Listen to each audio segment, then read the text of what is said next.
Olá, humanos! Sejam bem-vindos ao Mindset Update. Hoje eu estou com uma convidada muito especial, que é minha parceira já de bastante tempo. A gente trabalha juntas aí há alguns anos e ela é uma das peças fundamentais aqui para o Mindset Update, que trabalhou junto aí ao longo desse processo. Volta e meia ela vai estar aqui e, de repente, mais para frente, ela vem de vez quando ela puder. É a Mônica Conciani. Mônica, obrigada por você estar aqui. Obrigada, Ângela, por estar aqui. Obrigada. Vou falar rapidinho o currículo dela, porque ele é gigante, então eu tive que concentrar muito. Ela é psicoterapeuta especialista em traumas, membro da Associação Brasileira de Trauma, autora do livro Estresse, Ansiedade e Irritação, Um Caminho para Melhorar.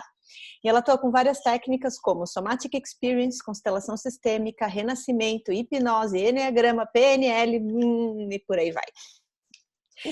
E por que a gente está com uma pessoa de trauma aqui hoje? Porque... como eu já havia até comentado com vocês, um dos pontos que o pessoal pediu bastante foi para a gente falar sobre o momento atual, né? E em outras conversas passadas que eu já tive com a Mônica, ela explicou para mim que a gente vive hoje um momento de trauma coletivo e que isso explica muita coisa do que a gente está sentindo. Então, por isso que ela é a pessoa que está aqui para falar com a gente sobre tudo isso.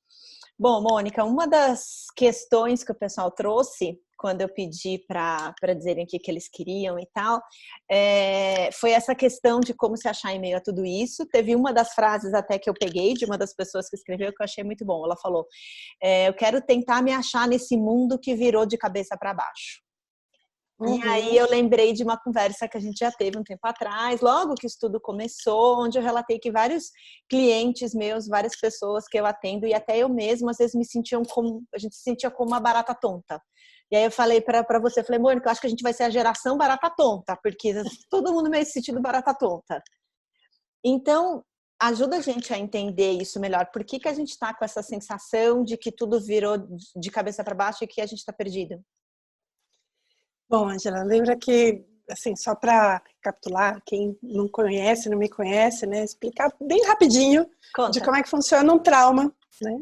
Então, quando a gente passa por uma situação de perigo, seja ela real, imaginária, não importa, o nosso corpo, ele gera uma carga de energia que é para a gente poder dar conta de, historicamente, né, para poder ou lutar ou correr.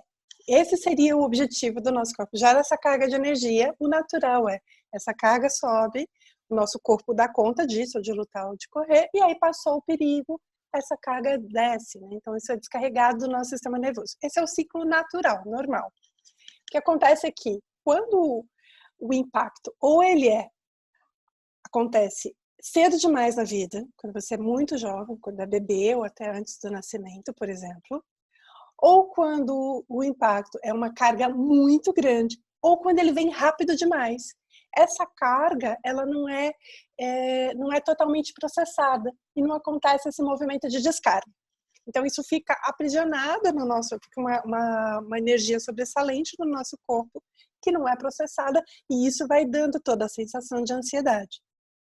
E um dos pontos e esse processo todo, apesar de a gente ter começado a ouvir as notícias lá de longe, lá na China, lá no final do ano, começo do ano e tal, mas ainda parece que quando chegou aqui no Brasil veio muito rápido. Então foi uma carga muito intensa e muito rápida. E quando mexe nessa carga de ser rápida demais, ele atinge uma parte do nosso sistema nervoso que ele é responsável pelo nosso sistema de resposta de orientação. Sabe aquilo que acontece quando você está numa sala, assim, por exemplo, está numa sala de aula, assistindo alguém, de repente você ouve um barulho e vira para o que é aquilo, né? Esse é o nosso sistema, faz parte da nossa proteção, né? Sistema de resposta de orientação. É ele que faz a gente virar para ver de onde veio aquele barulho. É ele que faz a gente se orientar, né? Tá todo ligado com o nosso canal auditivo, né? Mas ele tá ligado também com essa velocidade das coisas acontecerem. Então, quando chegou toda essa história do Covid, de uma vez só, uma avalanche, né? Não fica ninguém sabia muito bem orientar, veja a palavra orientar, né? O que você tem que fazer para se proteger? Usa máscara, não usa máscara? Agora a gente já está um pouquinho melhor nesses quesitos, né? Acho que já deu uma estabilizada um pouco, Mas num primeiro momento era, nossa, eu vou morrer, o que vai acontecer? Eu não posso sair na rua, não posso. Então, toda essa ausência de orientação e a velocidade com que chegou faz com que aconteça essa sensação de barata tonta que a gente brincou. Porque esse é um trauma que historicamente, né, quando as pessoas passam por situações assim, elas ficam com essa sensação de barata tonta. Então, alguém que sofreu um acidente de carro, alguém que teve a sua vida virada de ponta cabeça de um momento para o outro, ela tem essa sensação que a gente brinca que é a sensação da barata tonta. E a gente está passando por uma coisa que historicamente a gente nunca viveu, que tudo acontecer ao mesmo tempo, né? Para o planeta inteiro a gente teve isso, alguns países primeiro, mas ainda assim o mundo inteiro. Então é uma novidade mundial esse trauma, né? Agora, teve uma coisa que me veio aqui na cabeça quando você falou isso, porque muitas pessoas, muitos clientes que eu atendo relataram uma coisa assim de: nossa, eu tô me sentindo estranho dentro de casa, eu me sinto uma barata tonta dentro de casa. Parece que eu vou até a cozinha para pegar uma coisa, daí eu chego lá, eu esqueço o que era, aí eu vou pro quarto, daí eu vou pra sala, daí eu vou... E por mais que a minha vida seja só cama, sofá, cozinha, banheiro, né? As pessoas falam isso, parece que eu não sei. Então, pelo que eu entendo do que você está trazendo, e aí você me corrige e dá as orientações corretas, mas então, ter a orientação correta do que fazer, exatamente o que você falou, mas também um pouco dessa orientação física dentro do ambiente, de assim, não sei para onde eu vou e tal. E por isso também tem alguma conexão com essa questão de... Bom, eu trabalho home office desde 1900 e bolinha, você também já trabalhou muito home office, então a gente já tem os nossos rituais e a gente já sabe o que funciona, o que não funciona, mas por isso que muita gente agora está tendo que descobrir a história de que não pode trabalhar na cama, ou não pode trabalhar no sofá, de que tem que estabelecer localizações geográficas também, para se concentrar mais, ter uma conexão de energia melhor com aquele lugar, assumir papéis diferentes conforme o lugar que ela está da casa. Isso também tem a ver? Ou isso é outro tema que não tem nada a ver com isso e a Ângela fica quieta e fala disso outra hora? Não, tem tudo a ver. Então tá. Tem tudo a ver, porque no fundo é fisiológico. Né? Então, lembra que eu falei, o sistema é sistema nervoso. Então, essa parte do sistema, o sistema de resposta de orientação, ele está todo conectado. Então, também acontece, que a proporção é muito diferente, mas, por exemplo, quando alguém começa a trabalhar numa empresa nova, eu brinco que quando a pessoa, a primeira missão do primeiro dia de trabalho dela é ela descobrir onde é que está o banheiro, né? Eu sempre brinco isso. Importante. Ela precisa descobrir onde tem água e onde tem banheiro, não é? Sim, as necessidades básicas do ser humano, claro. Parece uma bobagem, mas esse primeiro momento é um ajuste. Ela não consegue sair produzindo logo no primeiro dia enquanto ela não se orientar fisicamente. Tá. Então parece uma bobagem, mas é a questão da orientação física. E o que a gente teve nesse primeiro momento, por conta do impacto em si, foi uma perda coletiva da orientação física. Então é natural. Agora um pouco menos, a gente está já alguns meses, as pessoas já se localizaram um pouco. Agora eu me perco se eu sair na rua. Aqui dentro de casa, se eu for pra rua, que eu vou já vai perder. Pra ir na padaria eu tenho que pôr o Google Maps já. Mas dentro de casa, as pessoas já estão um pouco mais localizadas. Mas num primeiro momento, não. Então, teve esse impacto de onde é que eu vou trabalhar? Vou trabalhar na cama, vou trabalhar no sofá. Isso não funciona, a gente sabe. A gente já trabalha há algum tempo em home office. Sabe que você tem que ter a cadeira, tem que ter a mesa. De preferência, ter sempre o mesmo lugar para você trabalhar. Porque isso cria você consome menos energia se você trabalha sempre no mesmo lugar físico. Por quê? Porque o teu sistema não precisa perder tempo se localizando. Ele já sabe onde estão cada uma das coisas, ele vai perder tempo só com aquilo que realmente é efetivo. Legal. Porque quando ela... É a mesma coisa, esse sistema é o mesmo que eu até comento no livro sobre o uso do WhatsApp, né? As pessoas que ficam o tempo inteiro com os alertas ligados ao WhatsApp, e-mail, qualquer coisa assim, porque isso dispara o sistema de alerta. Sim. E um fator importante é que esse sistema, o sistema de resposta de orientação, quando ele está ativado, ele ativa um ramo do sistema nosso nervoso, o simpático, que é o que faz a ativação. Se eu ficar com muito simpático ativado por muito tempo, dá crise de ansiedade. Crise não vai, mas vai dando ansiedade. Para quem já tem algum histórico com ansiedade, isso vai ficar mais exacerbado. Por isso também que nesse tempo agora do Covid, teve um boom de crise de ansiedade. O pessoal que tem síndrome do pânico, teve muita gente com muito mais crise de ansiedade. Por quê? Ativou esse sistema. Tá, mas peraí, vamos só situar a galera que está escutando. Sistema simpático e parasimpático. Dá uma explicada rápida, por favor. Vou tentar ser rápida. Você consegue. A Mônica gosta de falar que ela é muito prolixa. Ela é, o problema é que é gostoso. Você vai falando, a gente vai indo, mas vamos lá, vou te puxando pro foco. Tá bom. Simpático e parasimpático. O pessoal se situar. Simpático. É importante se situar agora. No É importante se situar. O simpático é o sistema que vai trazer o que a gente chama de ativação. É o que traz mais movimento, ação. É o que eu preciso para me movimentar e para reagir. Então, reação de luta e de fuga é sistema simpático. Que sobe, tá? E o parasimpático é o que faz descer, é o que me faz relaxar, é o que me faz... Ufa, sabe assim, meditar. Quando eu dou ufa, meditar, esse é o ramo o parasimpático. Ele se divide em vários outros, tudo bem, mas eu não vou entrar nisso para não confundir. Não, mais. Mas deu para entender. Não... Deu para entender. Isso. Agora, peraí, vamos pegar tudo isso e vamos trazer para algo mais concreto para ajudar as pessoas.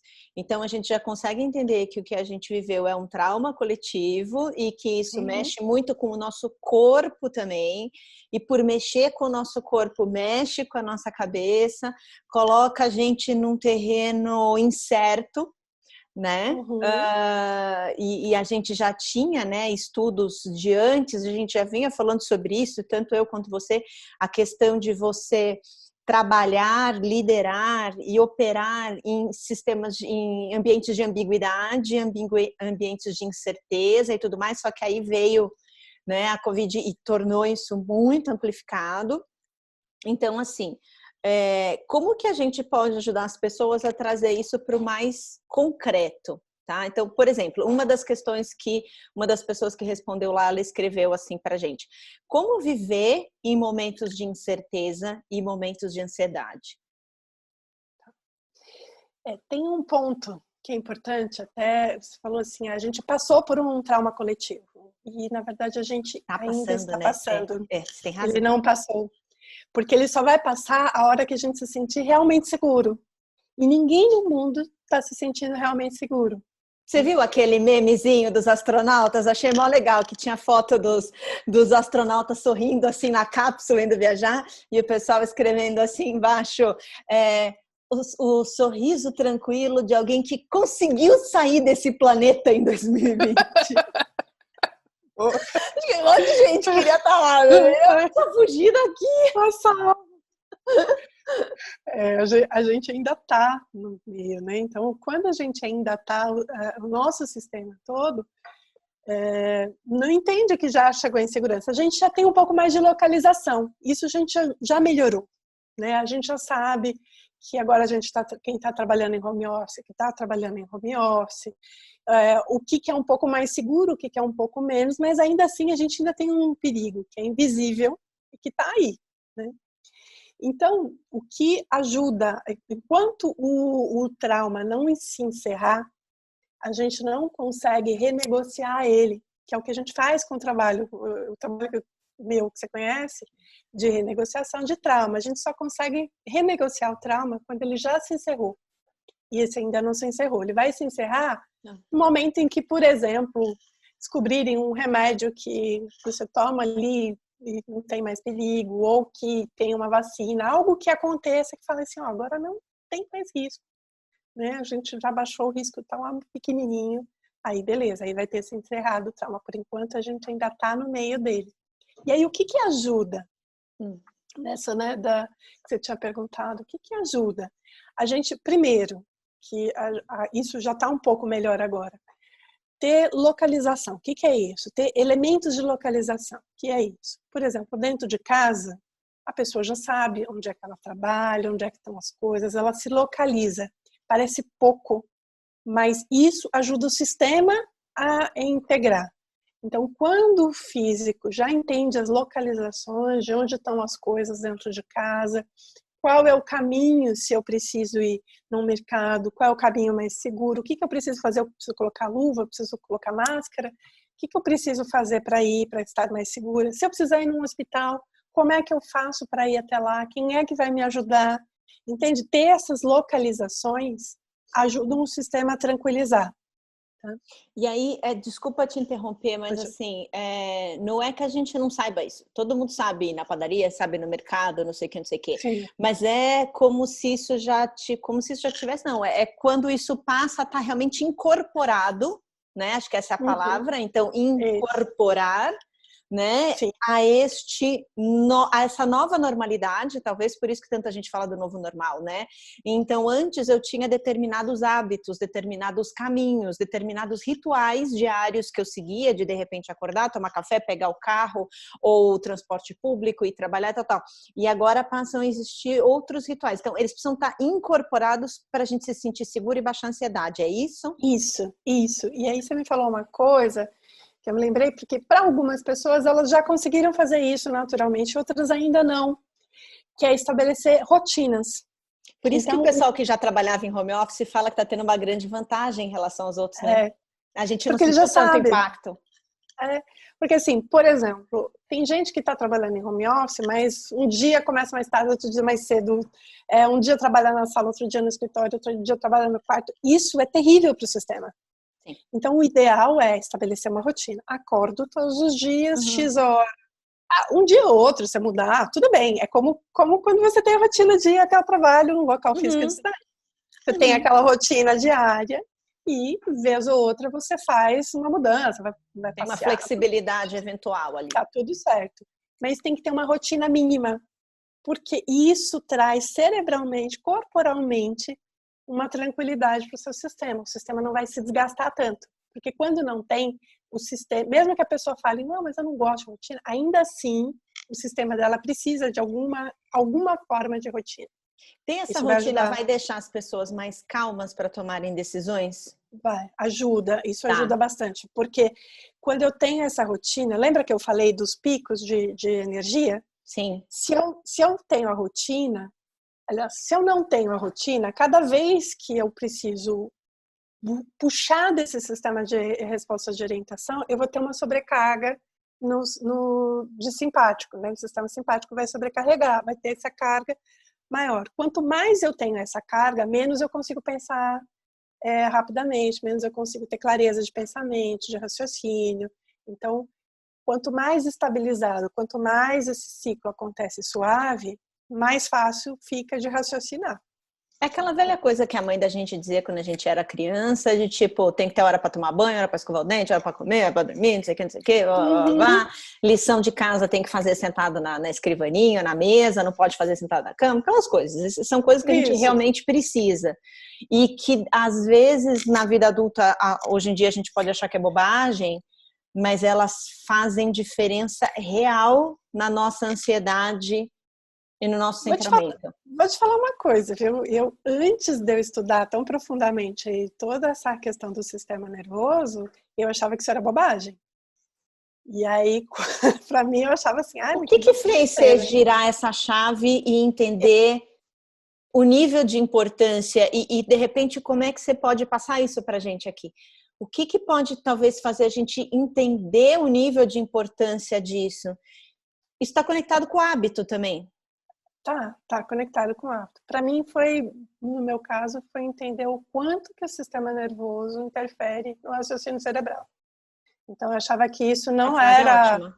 Tá. Eu achava que era assim, bobagem, balela, coisa meio ditado popular. Então, quando eu entendi isso no sistema nervoso, o quanto interfere... Ele interfere em como a nossa mente compreende, processa...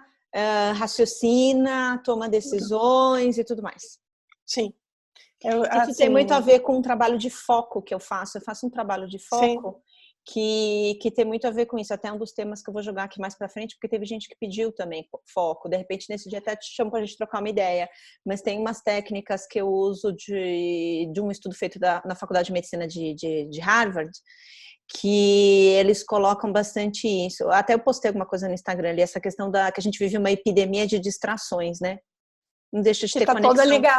Tá todo ligado, porque é isso que eu falei. Por a cabeça exemplo, não funciona. Quando você ativa o sistema de alerta, que é esse sistema de resposta de orientação é um sistema de alerta. Se eu ficar ativando ele toda vez, eu vou criar grandes cargas energéticas no sistema nervoso simpático que não vai... Eu tô sempre dando um pulo. Porque isso toca o celular, estado, eu dou um pulo. Isso. Esse estado é um estado super importante. Não está errado a gente entrar nesse estado. Sim. Né? Isso é saudável. Ele é fundamental para a nossa sobrevivência, inclusive. Exatamente. Agora, se eu fico o tempo inteiro nesse estado e a gente não vive, né, num estado que necessite isso interfere no raciocínio. E se eu me encho de tarja preta para não viver esse estado, que é o que tem bastante gente também fazendo. não é saudável. Também não é saudável, porque eu tô deixando eu tô ficando narcotizada, né? Eu tô deixando de ter um lado meu importante para ter respostas, para evoluir, para tomar decisões, para um monte de coisa. Não que em alguns casos, né? Tem casos em que a gente sabe que a pessoa precisa, não tô negando nada da medicina. O que não precisa é pegar o da irmã, da cunhada, de não sei quem. Você tem um Rivotril aí? Me dá umas gotinhas. Pelo amor de Deus. Não é assim. É com orientação, né? Tem momentos que são importantíssimos e tem momentos que é melhor não fazer o uso. E até o médico mesmo fala, nesse momento não faça uso e faça outra coisa. E aí cada um que vai saber com o seu médico. Legal. Então, de uma maneira bem prática, para a gente encerrar, eu vou contar assim, pessoas, quando eu comecei a falar de fazer vídeo, eu falei que quero fazer coisas bem curtas, 12, 11 minutos no máximo. Aí quando eu sentei aqui com a Mônica, eu falei, nós duas não vai dar. A gente não vai conseguir fazer só isso. Mas depois vocês falam o tempo dos vídeos, se tá muito longo, a gente começa a encurtar, tá bom? Vai ter uns que eu juro que eu vou conseguir ser mais objetiva. Uma dica prática pro lado pessoal agora. E uma outra dica, se forem duas dicas separadas, você achar que é uma só, pro lado profissional. Porque nós estamos vivendo uma incerteza em todos os lados, né? A gente está com crise de saúde, crise econômica e crise política. A nossa vida pessoal está sendo afetada, a nossa vida profissional está sendo afetada, ou mesmo para as pessoas que não trabalham, né? Mas elas certamente estão junto, às vezes, de outras pessoas que trabalham, né? Então, vem essa crise profissional afetando o todo, ou até, e vamos colocar trabalho como estudo aqui também, né? Porque também está sendo uma crise escolar, porque está sendo muito difícil isso. Então, o que seria uma ou mais de uma dica que pode ajudar as pessoas a se sentirem mais confortáveis nesse momento? Bom, uma a gente já deu, que é estabelecimento de rotinas. Isso é super importante, Perfeito. Tanto no lado pessoal quanto no profissional, pelos motivos que a gente já falou. O outro, que até linka com a palavra que você usou, que é confortável, e parece uma bobagem, eu sei que parece, eu acho que de novo, a mesma coisa, se eu não tivesse o conhecimento lá de como é que isso funciona no sistema nervoso e como isso afeta o cérebro, eu não diria isso, mas buscar coisas que tragam conforto, beleza e conforto. Então, assim, à medida que for possível, então, se o que eu sinto é gostoso, sentar numa poltrona confortável, deitar com uma coberta que me aconchegue, olhar para uma planta, para uma flor, algo que traga, porque isso desperta, lembra que eu falei do sistema nervoso simpático e o parasimpático? O parasimpático, ele vai naturalmente para esse lugar quando eu acho lugares de conforto e segurança. Então, estar em lugares confortáveis e seguros é extremamente importante. Esse não é um momento para grandes mudanças bruscas que tragam, por exemplo, não vou largar tudo para mudar de carreira, não daria agora, né, mas se fosse possível mudar de país, né? Não é o momento para isso, mas assim, buscar coisas que, se está num lugar onde o desconforto é muito grande, aí sim fazer uma mudança para trazer mais conforto. Então, o aquietar, o confortável, o O belo é importante nesse momento para ajudar o sistema nervoso a completar o ciclo. Como eu falei, não é possível a gente renegociar o trauma porque ele ainda não acabou. Mas é possível a gente ajudar o nosso sistema nervoso a ter menos carga acumulada. Então, quando tudo acabar, a gente vai estar com um saldo já pequeno. Tá. Né? Então, Dois pontinhos rápidos em cima do que você falou. Não é hora de mudar, mas tem muitas pessoas que já estavam planejando mudanças ou que estão com vontade de mudar. Então, o que elas podem fazer nesse momento seria continuar planejando, continuar pensando, mas de repente não executar agora, é isso? elas podem até executar, mas elas têm que executar Parcimônia, com parcimônia, com cuidado, com pontos de segurança. Esse é o ponto. Pontos de segurança, ótimo. Pontos de Não segurança. arriscar. Não arriscar. Não ser uma coisa muito ousada. Neste momento, não ser muito ousada, que isso pode afetar. Sim, lógico, cada história, cada pessoa tem a sua, o que ela tem que analisar, mas assim, não é o momento de jogo tudo. Tá bom. Não, com Entendi. cuidado. E se o lugar que ela está fisicamente ou psicologicamente, né, o ambiente que ela está for muito destoante, muito que traga muito ruído, vamos dizer assim, ruído no sentido de uma sensação ruim, aí sim, ela fazer essa mudança vai ajudar ela. Tá. Fazer uma mudança que ela fique mais para confortável. ficar mais confortável. Isso. Tá. Porque o conforto nesse momento é super importante. E o segundo pontinho você falou 2 momentos, renegociar o trauma, mas eu acho que é legal só explicar para quem está ouvindo o que significa renegociar o trauma para que a pessoa tenha uma compreensão melhor. Tá. Renegociar o trauma é o termo técnico que a gente usa para quando um trauma ele finalizou, ele acabou, e aí a gente vai trabalhar com isso para